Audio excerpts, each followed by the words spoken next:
Welcome, friends. Ever felt like your debt is a giant mountain you can't climb? You're not alone. I've been there staring up at that massive peak, wondering how I'd ever reach the top. But guess what? I found a path and I want to share it with you. In this journey, we're going to tackle that mountain together step by step. I'll show you how to track your spending, zap small debts, and even how to talk your way into lower interest rates. Imagine feeling lighter, one debt at a time, until you're standing tall, debt-free, with a view you've never seen before. So grab your gear and let's start this adventure. I promise the view from the top is worth it. Let's go conquer that debt mountain. Chapter 1. Understanding your spending.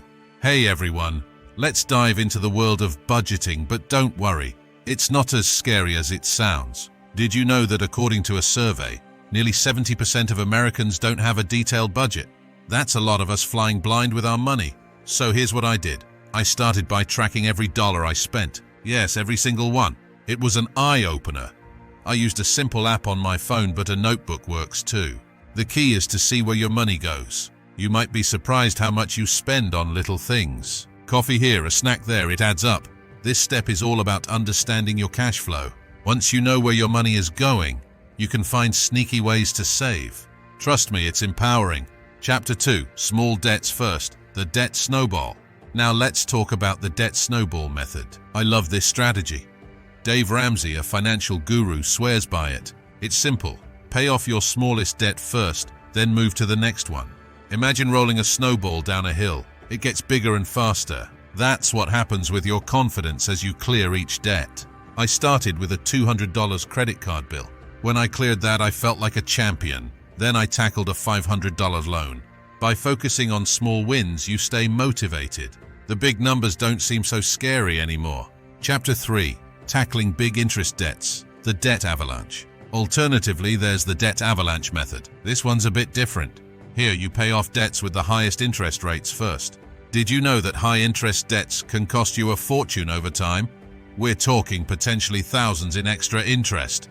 I looked at my debts and was shocked to see how much interest some were charging. By focusing on these debts, you save money in the long run. It's like stopping a costly avalanche before it buries you. It might take longer to see a debt disappear, but the savings are worth it. Chapter 4. Paying more than the least. This one's a game changer. Always try to pay more than the minimum on your debts. It sounds tough, but even a little extra can make a huge difference. Here's a fact. Paying just the minimum can keep you in debt for years longer. I added an extra $20 to my monthly credit card payment. It didn't seem like much, but it cut down my payoff time significantly. This approach helps you reduce the total interest you'll pay. Plus, it's a great feeling to see that balance drop faster than expected. Chapter 5. Cut back on extras. Now let's chat about cutting back on extras. I once read that the average American spends over $1,000 a year on coffee alone. That's a lot of lattes, so I decided to brew my coffee at home. It was a small change, but I saved more than I expected. This chapter is all about finding those little luxuries you can live without. For me, it was takeout food. Cooking at home became my new hobby, and my wallet thanked me for it. Remember, it's not about cutting out all fun, just about choosing what's really worth your hard-earned cash. Chapter 6. Earn extra money. All right, let's talk about boosting your income. Did you know that about 36% of Americans have a side hustle? It's a growing trend. I joined the club by freelancing online. It was a bit scary at first, but the extra cash made a huge difference. Whether it's selling crafts, doing odd jobs, or even tutoring, there are tons of ways to earn more. And don't forget about decluttering. Selling things I no longer needed not only cleared my space, but also fattened my wallet. Every extra dollar earned is one more dollar to reduce debt. Chapter 7. Use surprise money smartly. Here's a fun chapter. Windfalls. We're talking tax returns, bonuses, or any unexpected cash. It's tempting to splurge, right? But wait, hear me out. Applying this money to your debt can be a game changer. I once used a small inheritance to pay off a chunk of my car loan. It felt better than any shopping spree. A study showed that people who use windfalls to pay off debt feel more financially secure later. So next time you get a surprise bonus, think about giving your future self a gift, less debt. Chapter 8. Sell things you don't use. Marie Kondo was onto something when she said, discard everything that does not spark joy. I looked around my house and found gadgets, clothes, and even old books that I didn't need. Selling them online was easier than I thought. Sites like eBay or Facebook Marketplace are great for this. Did you know that the average household has about $300 worth of unused items just lying around? Imagine converting that clutter into cash for your debt. It's a double win, more space at home and less debt to stress about. Chapter 9. Refinance high-interest debts. So we've made it to refinancing high-interest debts. Did you know that refinancing can sometimes cut your interest rates in half? It's true. I had a credit card with an interest rate that felt like a heavyweight boxer knocking me down each month.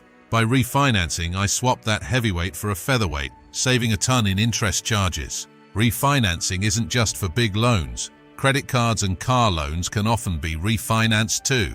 The key is to shop around and not settle for the first offer. Remember, lower interest rates mean more of your payment goes to the principal, not the bank's pockets. Chapter 10. Consolidate debts. Moving on to consolidating debts. This strategy is like turning a messy drawer full of various debts into one tidy folder. I combined my debts into a single loan with a lower interest rate, and suddenly, tracking my payments became a breeze. Did you know that debt consolidation can not only lower your interest rates, but also improve your credit score? That's because you're replacing multiple debt payments with just one. But here's a pro tip. Make sure you're not extending your loan term too much in the process, or it might cost you more in the long run. Consolidation is about making your debt more manageable, not just kicking the can down the road. Chapter 11. Automate your payments. Let's talk about automating your payments. I'm the kind of person who could forget my head if it wasn't attached. So remembering to make debt payments? Yeah, that was a problem. Automating my payments was a game changer. No more late fees, no more panic attacks. Plus, many lenders offer a small discount for automated payments. It's like they're paying you to make your life easier. Setting up autopay means one less thing to worry about, and it keeps your repayment plan on track without any extra effort from you. Chapter 12. Negotiate lower interest rates. Lastly, let's tackle negotiating lower interest rates. I was nervous the first time I called my creditors, but then I read that on average, half of the people who ask for lower rates get them. Armed with that confidence, I dialed. And guess what? It worked. I just explained my situation, highlighted my payment history, and asked if they could help me out. It's amazing what you can achieve with a polite request. Remember, creditors want to keep you as a customer, so it's in their interest, pun intended, to help you out.